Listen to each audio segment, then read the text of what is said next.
You asked and I delivered. With us today, we have another serious contender in this year's Chinese flagship market. Originally I wanted to say all new, but it's not really all new, but it's still new. Anyways, we have the new Honor Magic 8 Pro in all its glory. Look at it though, they may be overdoing that glass bit a little. There's glass everywhere, literally. But it's still nice, I have to admit. It looks kind of cool. And you can kind of adjust the intensity of the glass, basically the transparency level or whatever. Anyways, under the hood, it's going to be, of course, this year's all-new Snapdragon 8 Elite Gen 5, which is specified in Chinese here, paired with 16 gigs of RAM and an upgraded 7200 milliamp silicon carbon battery with a camera trigger on the side that they like to call the AI button. In terms of build quality, the phone feels as premium as ever when you're holding it. And as for the design, they decided not to hop on the 100% flat design train, so there's still a little curve to the edges. Not sure if you can see them in the video. I'm going to try my best. But yeah, it's not 100% flat, which is better ergonomically. Feels really good when you're holding it and using it. But personally, I prefer my phone to kind of cut through my flesh and bones, if you know what I mean. Thankfully, they're not showing any plans to get rid of the 3D infrared face scanner, which I'm a big fan of. The speakers are also as premium as ever. They sound really good. There's a lot of depth to them, which again, I appreciate very much. As for the AI button, it's going to be right here under Honor AI and Yo-Yo AI button. So the good thing about this is that you can assign short press shortcuts and a double press one along with a long press one, which is really cool. The downside to it, however, is that it really is an AI button. So apart from camera, you literally are limited to AI functions. So all you get with it is Yo-Yo video call, which is a kind of an alternative to Gemini's live chat, if that's what it's even called.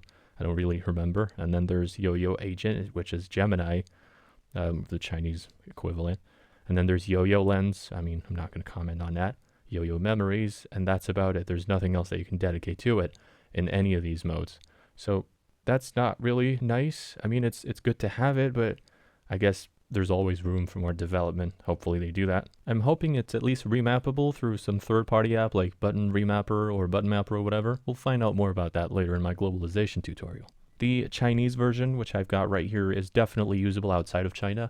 Again, we'll definitely find out more about that in my globalization tutorial. But overall, all I'm going to say to you right now is that Magic OS, or the Chinese version of it, is definitely more global than ever now. And especially considering the huge price gap between the two versions, I would say it's worth at least considering it. Alright, enough of this. Let's get to the good stuff. Let me just pop up good old 3D Mark real quick. Of course, it's going to be a wildlife extreme stress test. Quick temperature check before we begin.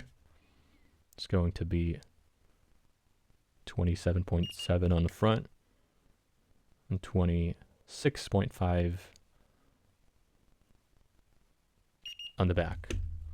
All right, not going to say anything anymore for now. Let's get right to it.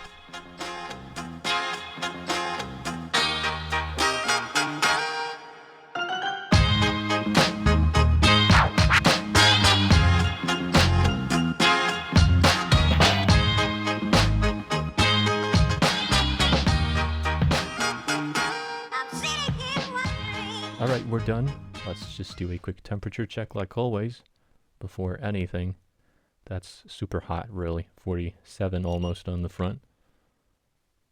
46. That was the camera. Yeah, 45. Yeah, it's dropping by the second, really. It was 46 when we started. So it's going to be about 46 on the front and on the back as well.